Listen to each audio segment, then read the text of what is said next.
Cadê? Deixa eu levar a mão. Calma.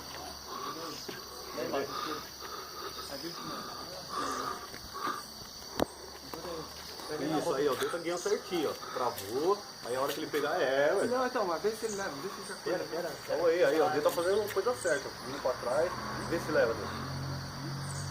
Ih! Traz ele pra cá por causa do negócio do pinheiro aqui, ó. Você acha que vai pegar, não? Leva ele pra trás, cara. Traz ele pra cá e já para com ele. Eu fico olhando o balão e fico tremendo a câmera.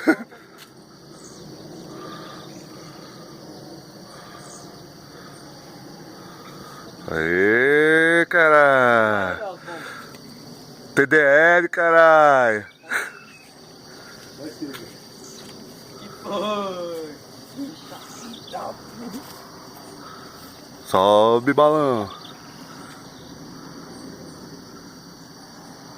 Tá ventando, cara. Vai. Rua da rua, vem. Aí, ó. Vai voltar, vamos lá na Vem pro rua. lugar certo agora. Vai, corre, mano.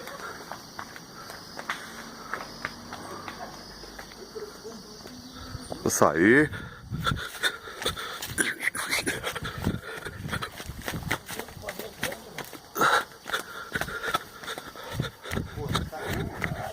Fudeu.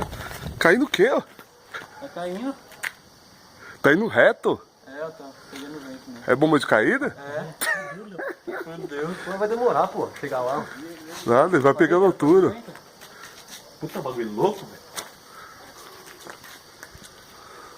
Aí, ó, já era. Agora já tá na distância. Não, Nossa, bonitão, moleque. pega. O bagulho tá na distância segura, isso, vai pro mal. Aê, caralho. Sai da casa do Léo, assim. Vai lá com os morros. Minha casa não. Não apaga nem fudendo essa porra aí. Caralho, Léo. O bagulho tá dando um espetáculo, ó. Acho que você quer uma bomba caindo ali. Pavio. Aí, moleque, vai lá pro morro. Ó, passando dali, mano. Não, ainda não. Nossa sorte que ainda tem pavio, velho. Será que não apagou não? O medo é esse, velho. Sem tomar muito bom. Não, agora já era, né?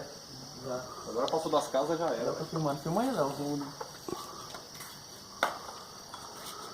Caralho, olha lá. Show de bola, viu?